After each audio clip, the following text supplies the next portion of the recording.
up on this week's show, details of Retro Games Limited's the A1200 are here. One of the weirdest consoles ever makes a return. And a legendary magazine makes a comeback.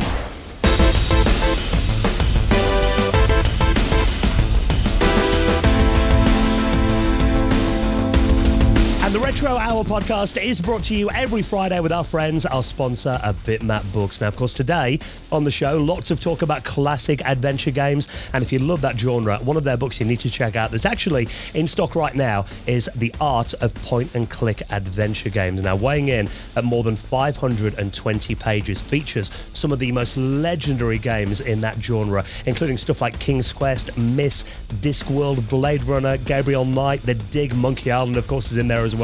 If you love your point-and-click adventures, you can check it out right now. And the rest of their retro gaming collection, have a look at bitmapbooks.com. Hello and welcome to the Retro Hour podcast, episode number 504, your weekly dose of retro gaming and technology news with me, Dan Wood. Me, Ravi Abbott. And me, Joe Fox. And a very warm welcome to this week's show that lands, of course, on...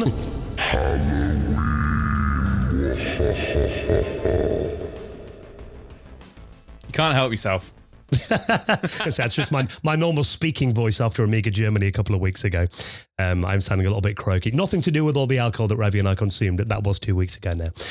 But yeah, if you were out there at the huge Amiga Germany event, we're going to update you a little bit on some of the big announcements from there in just a bit. And actually, we've got some big, exciting Amiga news. If you're a fan of Amiga magazines back in the day, Ravi, we're going to talk about in a minute. Yeah, definitely.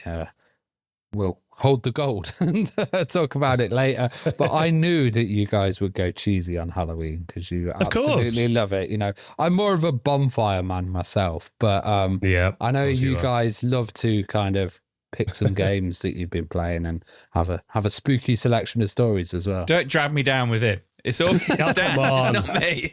As I've said before, every day's Halloween in Joe's house. It's always horror games, isn't it?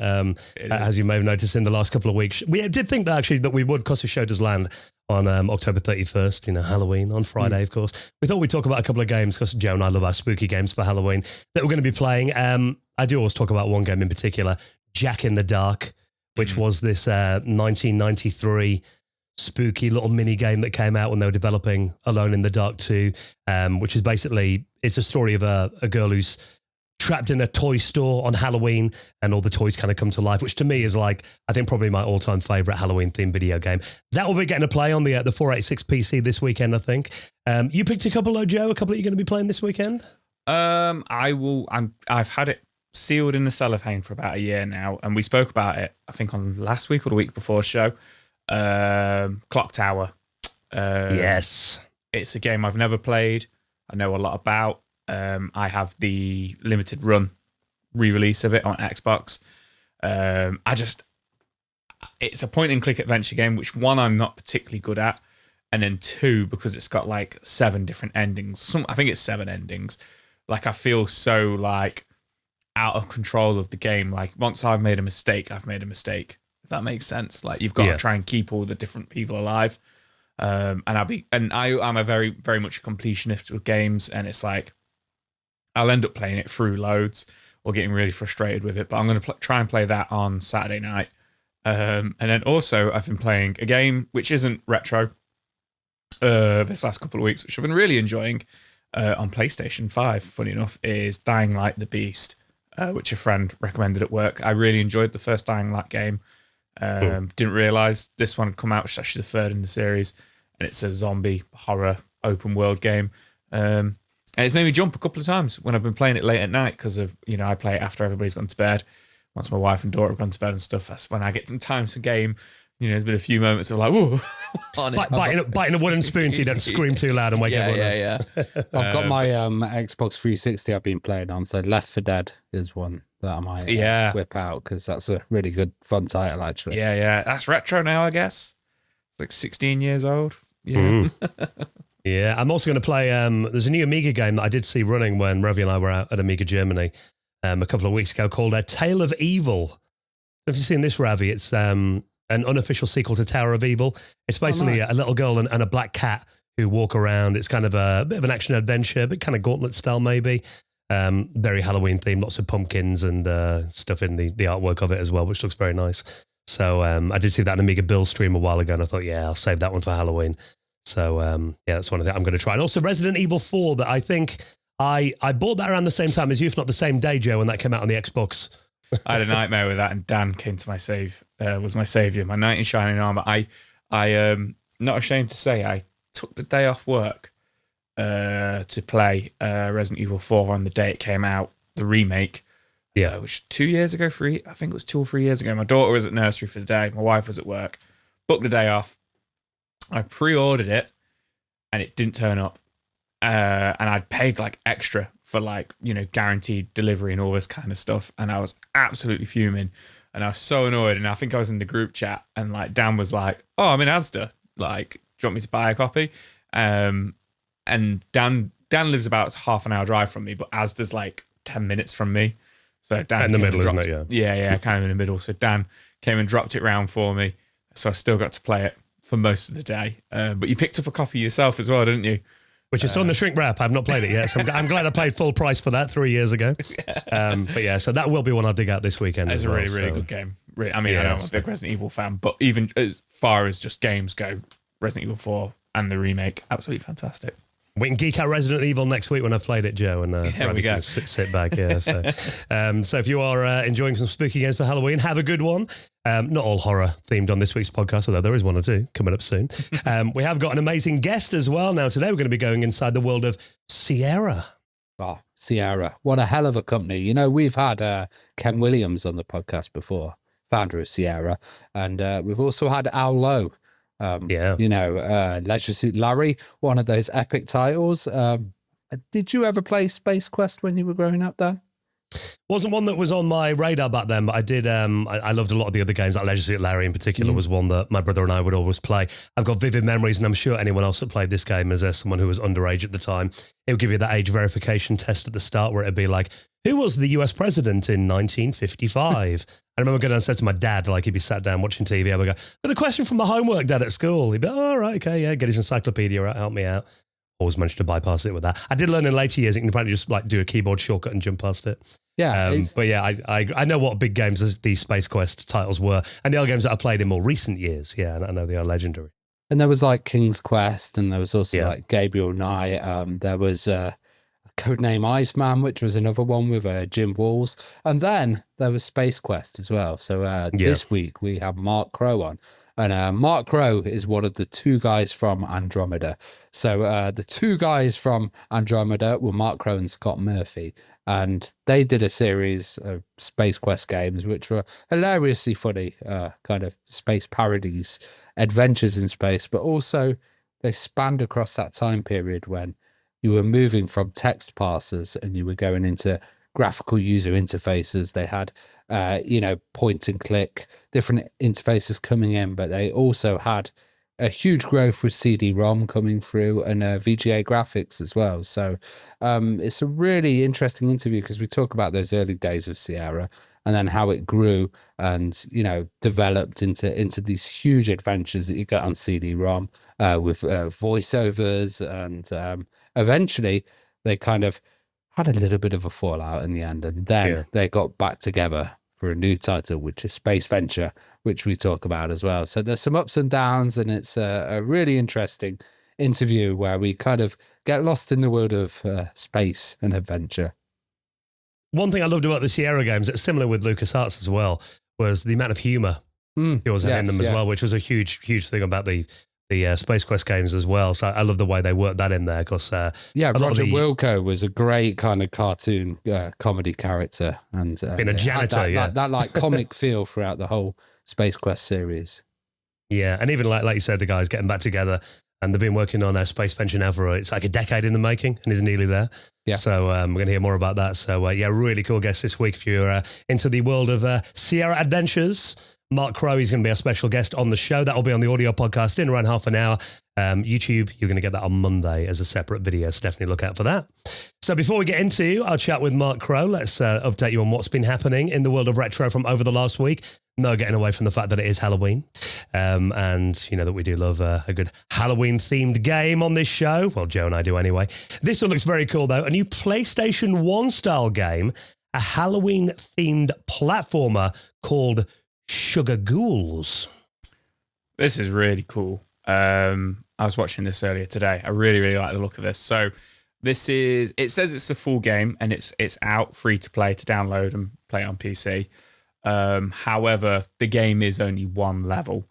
And they've kind of said, developers of this have said that is the game. We've got a little bit more work to do to polish, kind of polish the game up and stuff like that because of it was made by an independent developer called Soda Raptor. Right. And it was for a game jam called Scream Jam 2025. So I think he only had like a few weeks to make it for the game jam. I think it was like from October 9th to October 17th to build the game, I believe. That's how it worked. And he always wanted to do a 3D platformer, kind of like in the kind of PS1 and 64 era. So this was like the perfect opportunity to make it. And I was watching it earlier on and I was getting real kind of like, medieval vibes, the PS1 game, and 40 Winks and Muppets. I was going to say Muppets Christmas Carol, but a game I grew up with, a weird obscure game, was the Muppets Monster game for PS1. I think it was Muppets Monster Madness it was called. It looks really, really fun. Real classic PS1, kind of like, not like Crash Bandicoot, but that kind of like open level. Yeah. And then you go around, obviously collecting everything. So you play as a little boy who's dressed as a ghost who has travelled to another dimension to find ghost candy, basically. And he wants to find the ultimate goal of the game is to find, I think it was called the Ghost Bar. The Ghoul Bar. The Ghoul Bar, that was it. Yeah. The Ghoul Bar is the final item. But basically it is a platformer where you run around this open kind of, I don't want to say open world because it is a PS1 style game, so it's an open level. And you run around it, and basically you have to stomp, ground pound, jump on the heads of ghouls, which then drop candy. And then obviously as you collect the candy, a little bit like Mario 64, but obviously the style of the game is very dark and gothic. A lot of pumpkins, a lot of fire. Yeah, which reminded me of the games I mentioned earlier on. Also Jersey Devil, I don't know if anybody ever played that for PS1, but it's really captured that like mid to late 90s kind of PS1, not just the graphics, but the music of it as well.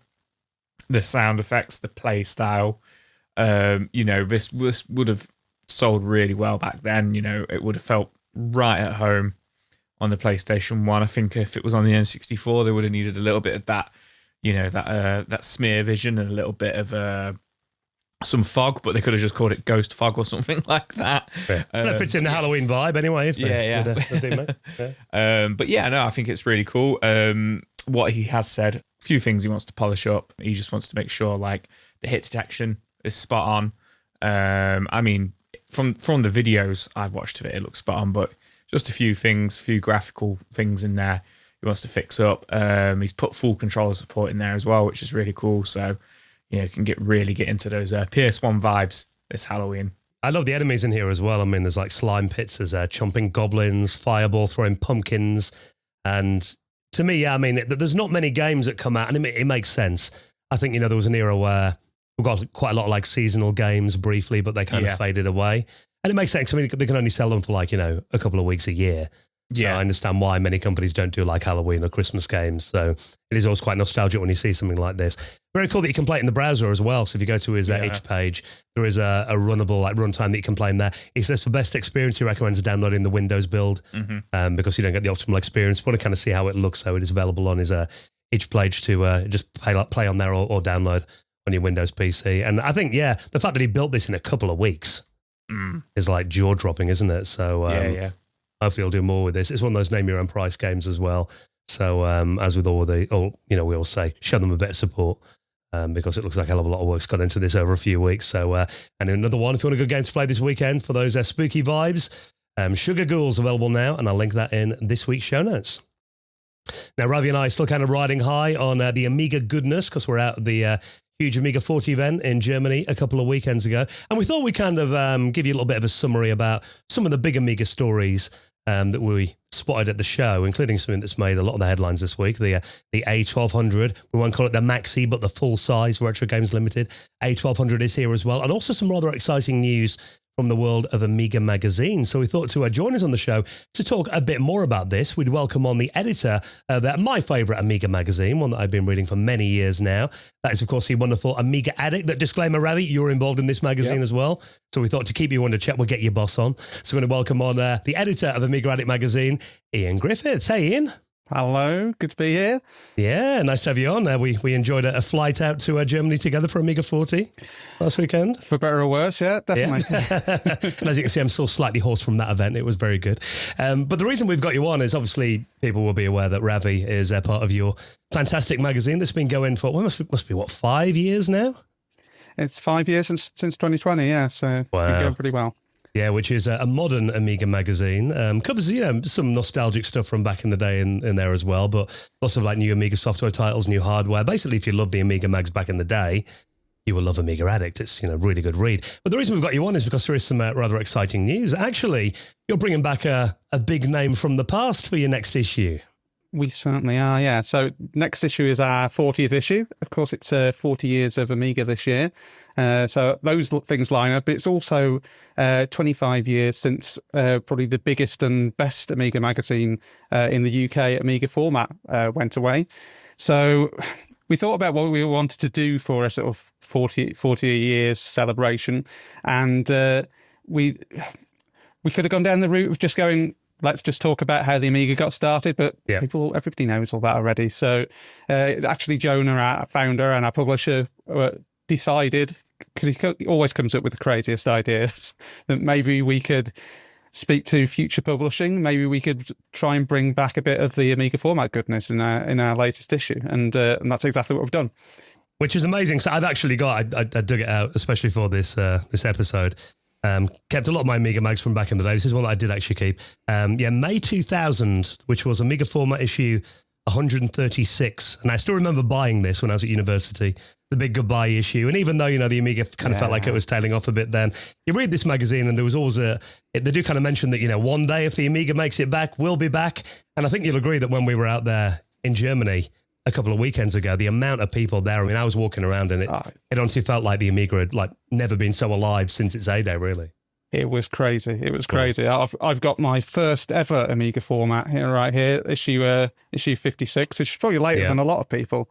But yeah, I used to buy Amiga format all the time, and it was one of the inspirations for us doing the magazine at all. We wanted to go down that route of a little bit of games, a little bit of the serious and the technical side of things and the tutorials and all those sorts of things.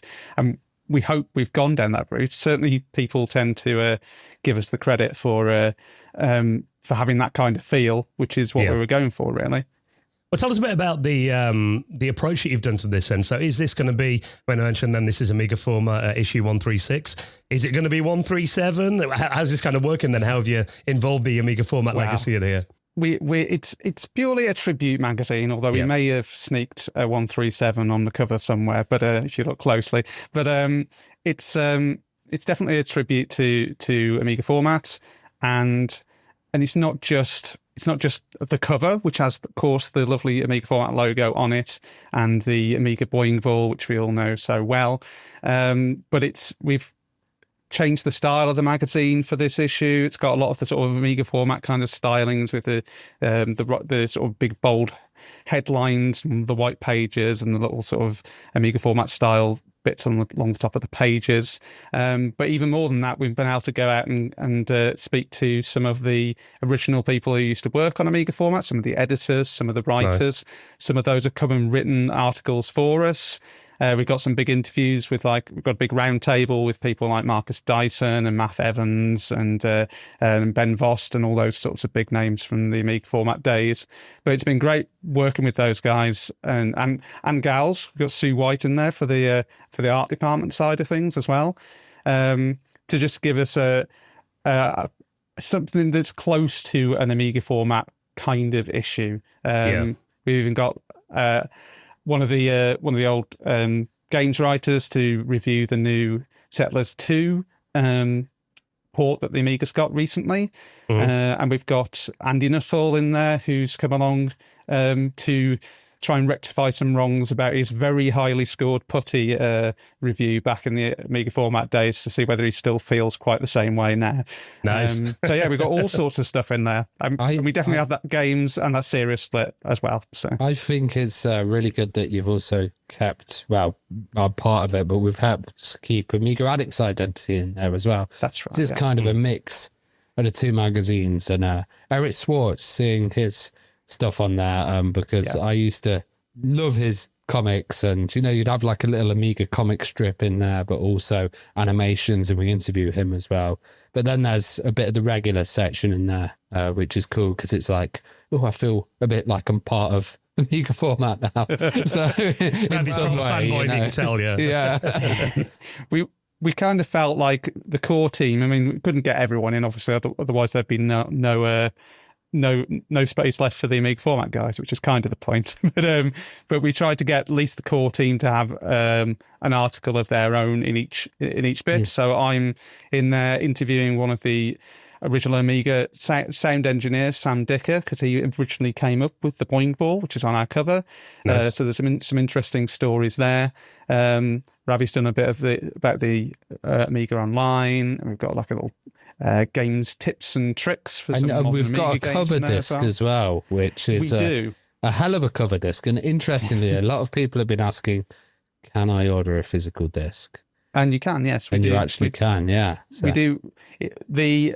By default, it comes with a digital one, so people can download it and write their own discs if they've got the right setup to do that, which is what we always do with Amiga Addict anyway.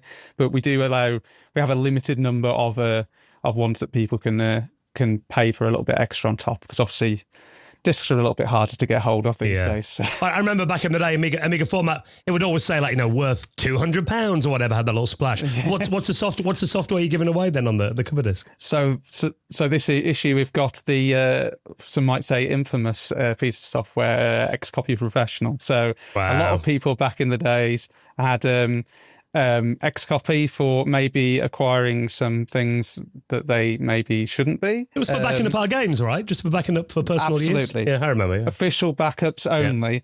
Yeah. So for a lot of people, this is going to be the first time they're going to have an official copy of Xcopy Professional, because we did get it from the original developers. So it's a fully authorized and legit version of that piece of software. So it's a little bit tongue in cheek from us, and I think people are kind of appreciating that. There's a little bit of a irony in there. Yeah, but it's quite a nice one to have on it, and it is, for better or worse, a big piece of software that people remember. Yeah, I think Ravi and I did a presentation at the Amiga 30 event in Amsterdam, obviously a decade ago. And we did like a little slideshow, some Amiga software. Xcopy was the only one that got a standing ovation when that came on screen. So yeah, a lot of people definitely got fond memories for it. So very exciting. I mean, actually, the timing of this is quite good as well. Obviously, we had Amiga 40 that was on in Germany this month, and that was a massive event. I think you said, Ravi, what, like 1,400 people or something through the door? I think on the Saturday it was like 1,200 or something. Right. It was a huge amount, yeah. Overwhelming, to be honest. Like, I'd also heard that it was going to be one of the last ones in Germany. Right. Like, how can that be when it's the biggest in like years? Yeah. So I think we might see more of those in the future, hopefully. Well, as I mentioned, it was so alive there as well. And one thing that was kind of said this was going to be announced at the show, and there was a bit of talk about it as well. But then it was about a week ago when we got the details on this. So there's actually going to be a new, I won't call it an Amiga 1200, but it's called the A1200, which is something that has been talked about for a while. So obviously Retro Games Limited put out the A500 Mini a couple of years ago. There's always this rumor that they're going to do a full-size version of it. And we've got the details of it as now. So the A1200, the legendary 90s home computer, is back, and it's going to be available for pre-order from the 10th of November 2025. So we talk about kind of how much life there is with the Amiga. Being able to walk into like, Game or something like that and buy a new working keyboard, full-size A1200, I think, is pretty insane. I mean, what are your thoughts on the announcement, Ian, and any details you can share with us about it that you know? Obviously, we get a little bit of the news and the rumblings from behind the scenes. So we knew this was on the cards for a while. We didn't necessarily know what the format of it was going to be. What form factor was it going to be like? We knew they wanted to go from the A500 Mini, which they did about 3-4 years ago now, and have something which was full size. So they did the same when they did the C64 Mini. They did a maxi version with a fully working keyboard and all those sorts of things. And they wanted to do the same with the Amiga because the Amiga Mini was very popular for them, I think. So they're definitely... We'd spoken to them saying, okay, when's this coming along? I think there's been a few behind the scenes issues around legal things and all those sorts of things. In the world of Amiga, I don't believe it. I don't believe it. But they seem to have overcome those now because it looks like that this is coming out in the next 6 months, I think. And it's going to have a fully working keyboard. It's going to have a copy of Settlers 2, so the one I mentioned earlier. That's going to come with it. So that's already a good value proposition. But I think it seems to be fairly reasonable price as well from what they've recently announced. I think this is great. The difference, when they first announced it, I said, why do we need a full-size one? I wasn't that bothered because they had this, 500 mini that was like a games launcher, essentially. It didn't come with Workbench. It didn't have a working keyboard. It didn't have all this extra stuff. This, the price point that it's at is just fantastic for what you're getting. What is the price point then? 150, I heard. 149.99. Yeah, which is only like 30 quid more than they were selling the C64 maxi version for. Also, with that, you're getting the gamepad and you're getting the mouse as well, a working keyboard. But also you're getting Workbench included, which makes me think this is like a computer to me. I know you can install it in the previous ones, but this feels more like a complete kind of system. I was considering buying one of these just because the price of 1200s is so expensive. That I could use it for DJing or playing around with or doing other, more creative things than just playing games on. And it sounds like it's got the brunt in there as well. If it's got Settlers 2 running on there, it's going to be able to run some pretty high end stuff. Yes, the A500 Mini was more powerful than an A500. It could do things more that it could do some of the AGA and the 1200 stuff as well. So this version must be more powerful again, I would imagine, because the Settlers needs like a much more powerful processor, like accelerated kind of Amiga than the base one, really, to run well. So it must be that level above where the 1200 would be in terms of what it's. And I could be wrong, but I think the A500 had 720p only output. Possibly, I don't remember. And this might be 1080p. It might be right. Yeah. So that's, yeah. Which is just cool to see. I mean, they've announced a few of the other games that are included beneath the Steel Sky. Love that game. Love the Temptress, Rough and Tumble. Defender of the Crown 1 and 2. You got the Turrican trilogy in there as well. And of course, the brand new Settlers 2 Gold Edition. They've even released what the box art looks like for it as well, with the Cinemaware logo on there. A few people have complained that it's got the wrong mouse for the Amiga 1200 because it's got the old school A500 style tank mouse, but details in it. Yeah.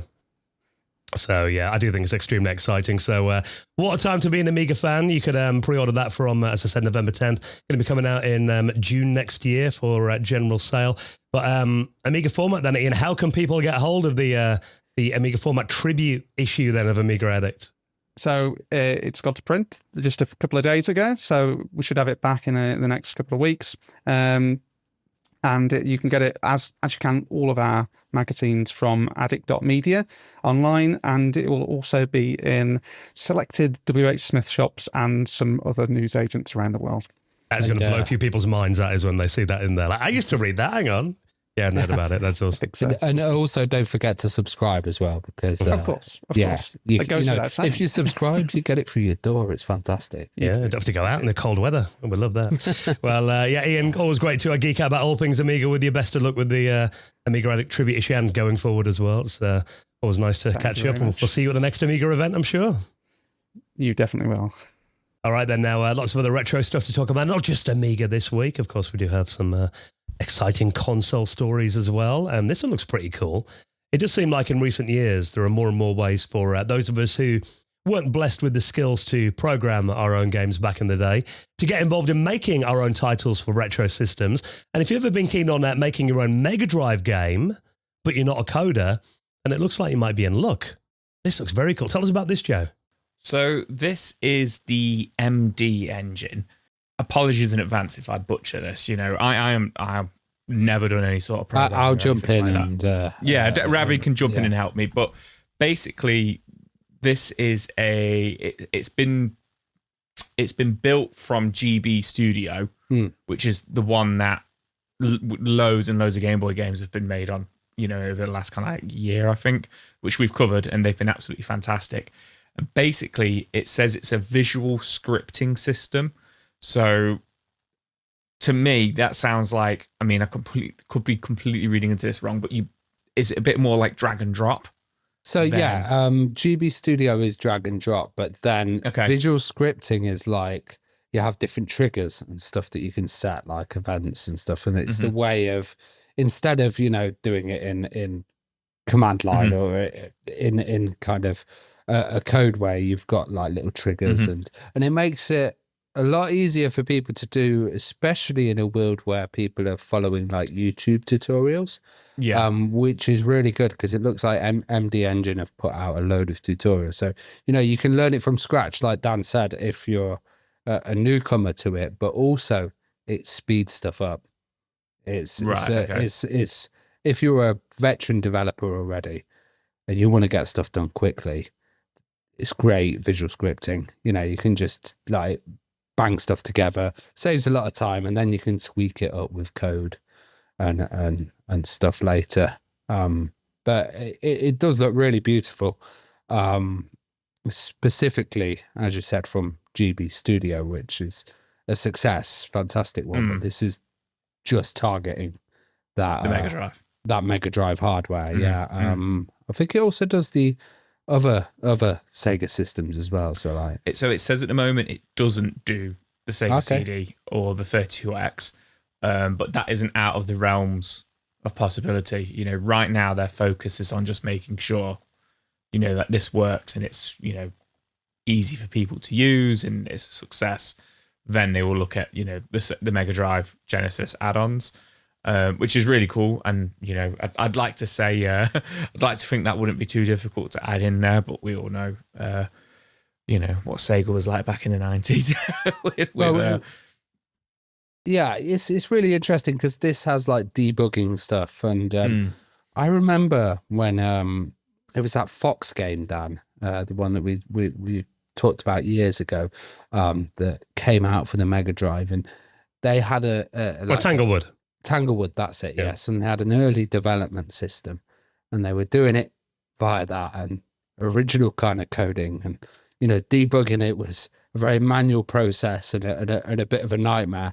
And this seems to like smooth it all out. If you had a flash card as well, you'd be able to put that and run it on the system. But the exports are fantastic as well because you can go on a Mega Drive ROM, but you can do it in HTML5, so you can go onto anything basically. You can put it on your itch page, embed it. Or you could have it on a tablet or whatever. But then also it's got Steam support, so just the ability to do that, and that's because a lot of people have pioneered and have used dev kits and have got through the whole hard process of it now. And I think this is going to add to a flurry of games that we're going to see coming out. And some people may say, making it easier kind of means we're going to get a load of rubbish games. But I don't think that's the case. I think people are going to be more inventive, and it's going to speed up the process. And then people are going to be able to spend more time on doing innovative and kind of new things.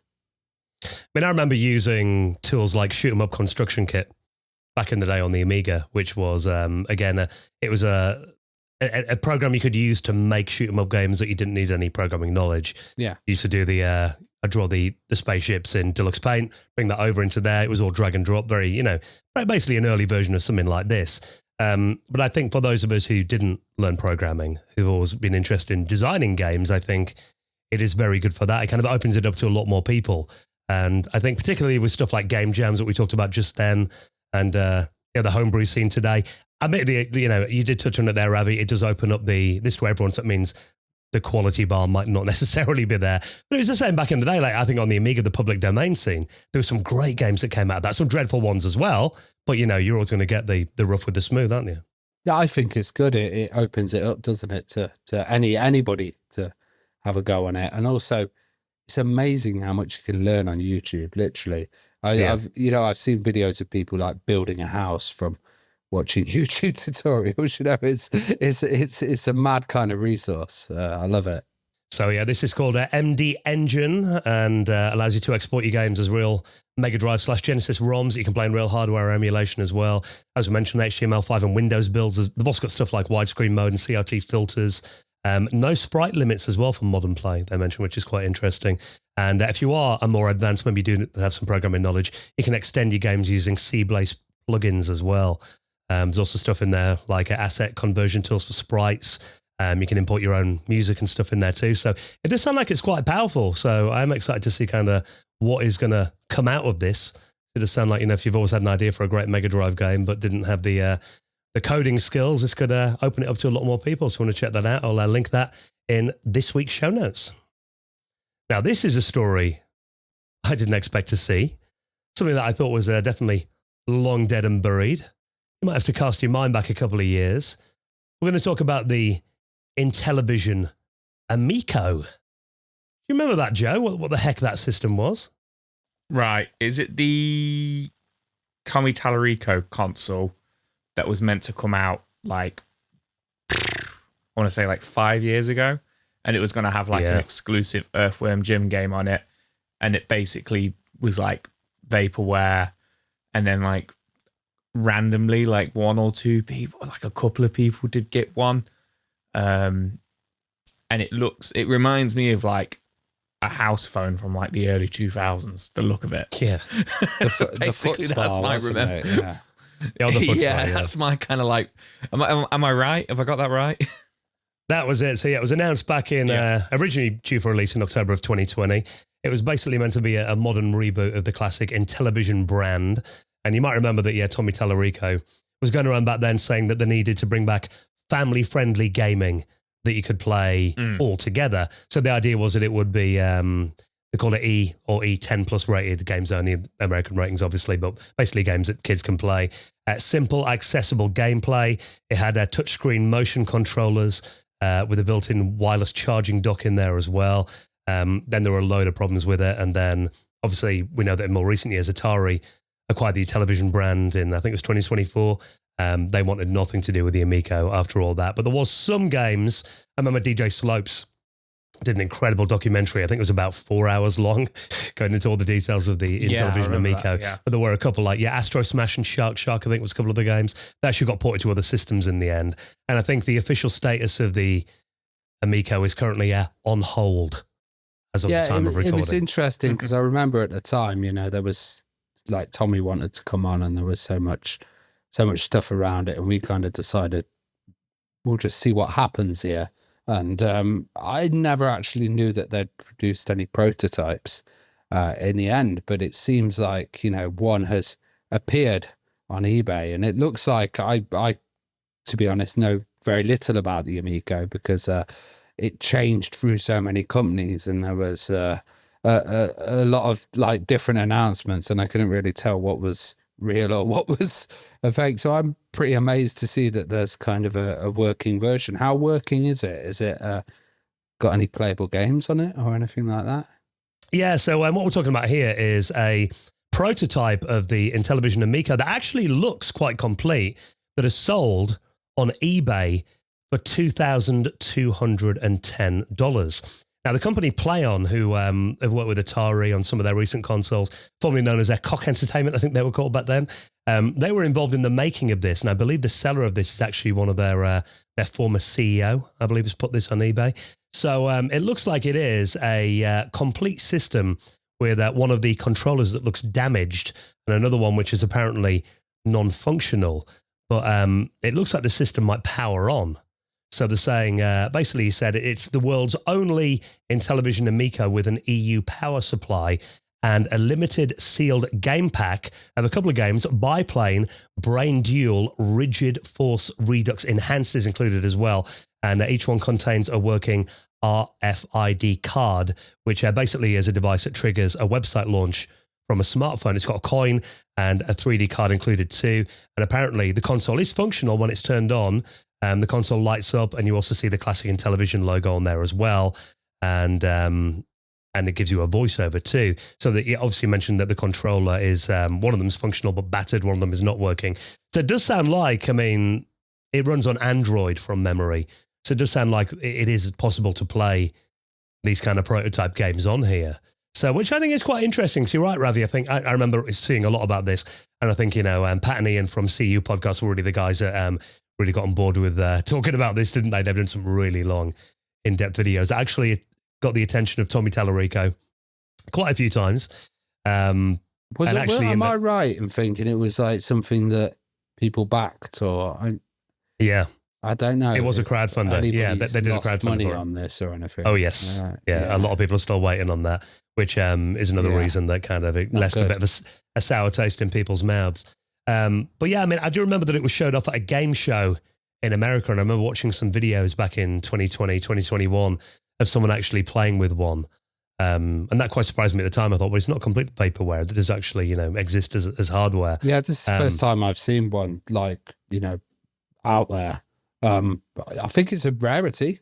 Obviously a collector, maybe an Intellivision fan or someone just into obscure consoles and stuff will like it. Well, there's not much else you're going to do with it, is there? There's no other games to play on it.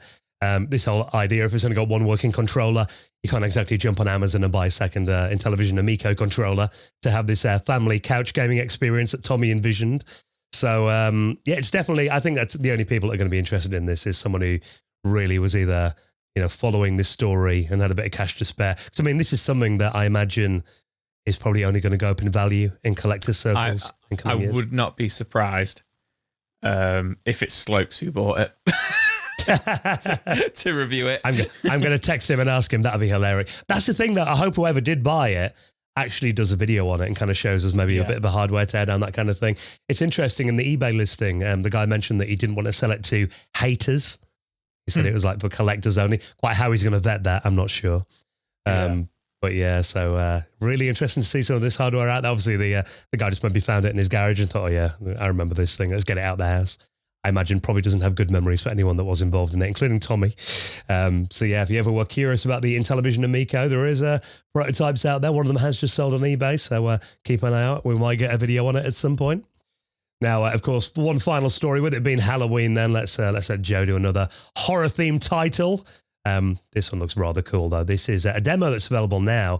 A horror-themed take on Star Fox 64. Yeah, this is a Death in Abyss, which is a really cool looking game.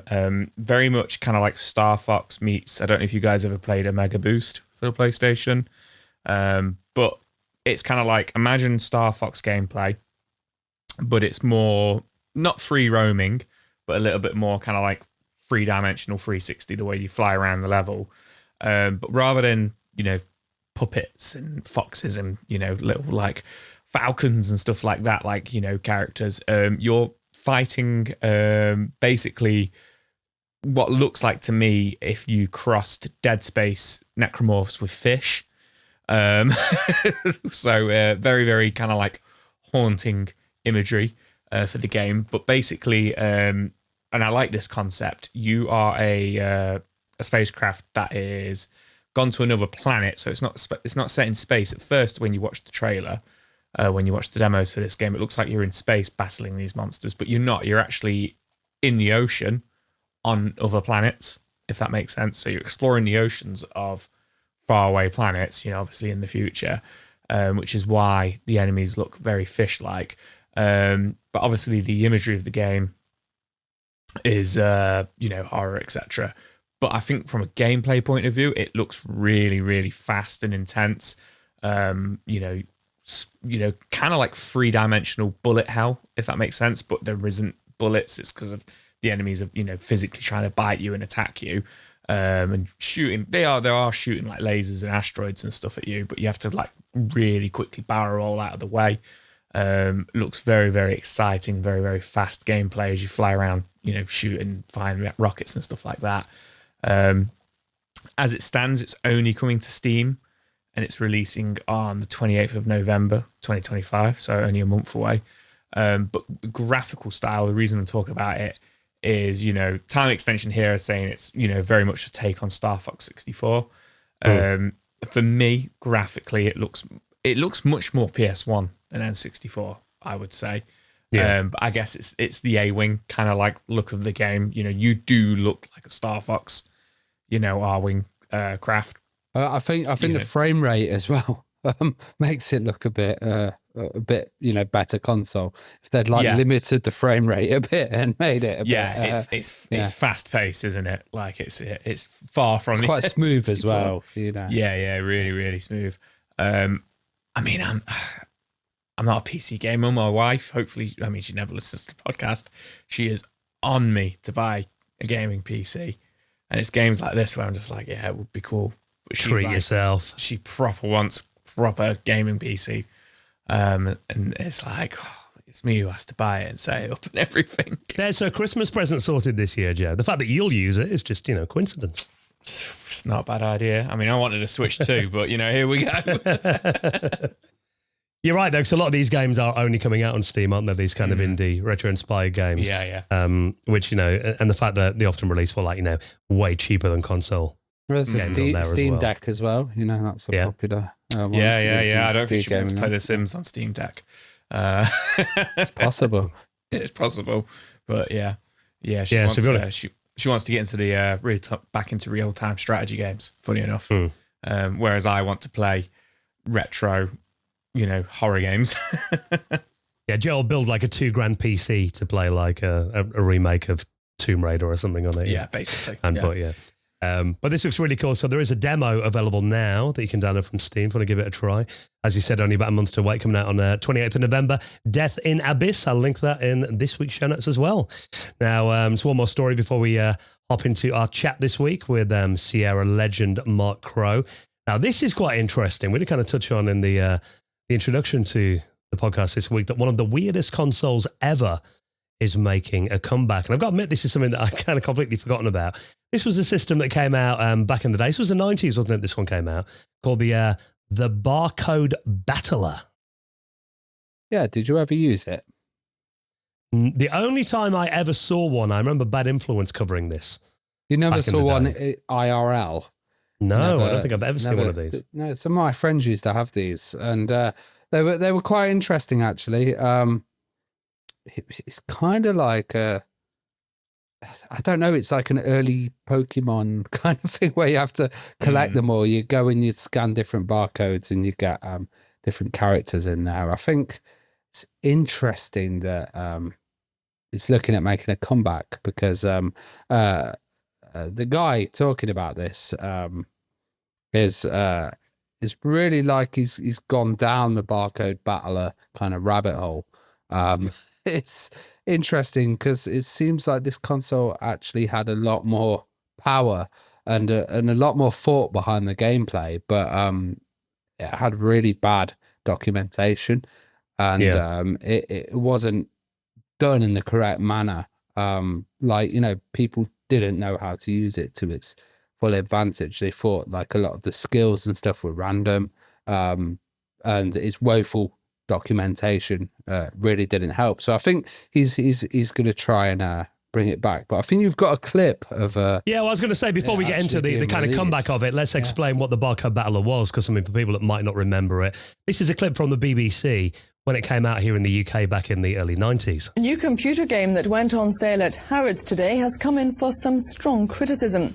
There are claims that families who buy it will soon find their shopping bills rocket, just as they did in Japan. The game's called Barcode Battler. Each warrior in the Barcode Battler game is created according to the signals received from everyday barcodes. But the game is being condemned by the Family Welfare Association, backed by psychologists, who believe shopping bills will rise as parents are put under pressure to buy unnecessary products so their children can keep up with their school friends. From 6 o'clock this morning, children queued outside Harrods to get one of the first games to arrive in Britain.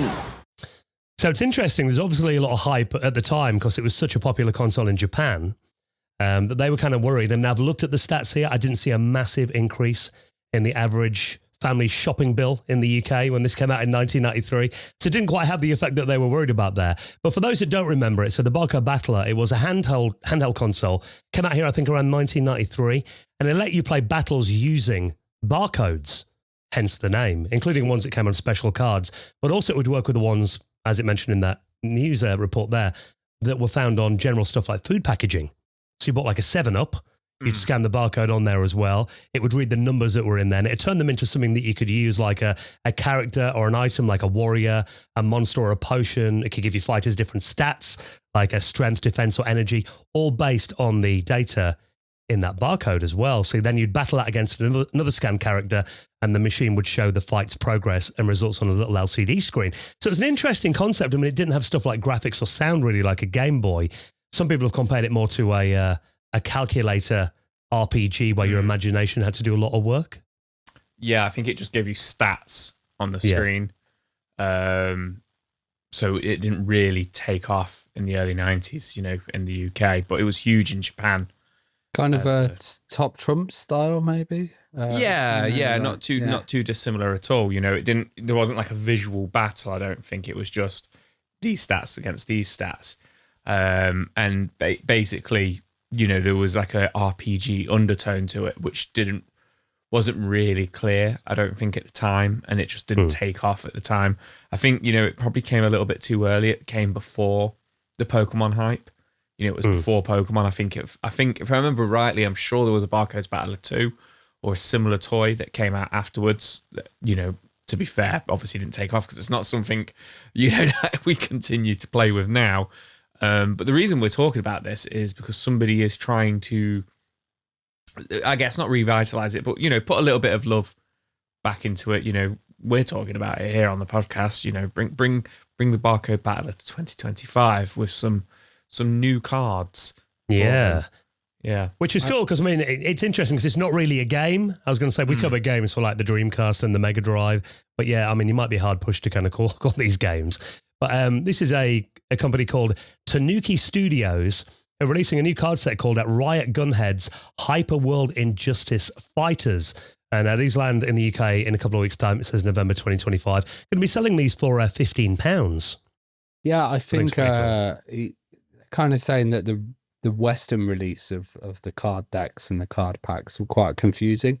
The way that, they'd had the enemies on there or the characters and the stats and stuff like that. So this is a new set that makes it a bit easier to play and work in these modes, which is quite cool. You're making it easier for people to use and understand and play. And I think that's quite cool that it's getting an update all these years later.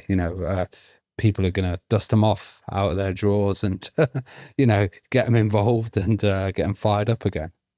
I think that's one of the problems that, as you mentioned then, a lot of people found it quite confusing and it wasn't really explained how it worked back in the day. So the same with this, one of the things they're really hoping to do is give it clearer text, make the stats a lot easier to understand as well, give you some hints in there too. But interestingly, there's going to be a mode called the C2 mode, which will use the original Barcode Battler's hardware to scan the cards. But also there's a version of it that you can play using just dice, and the cards you actually need a console. So kind of opens it up to a lot more people as well.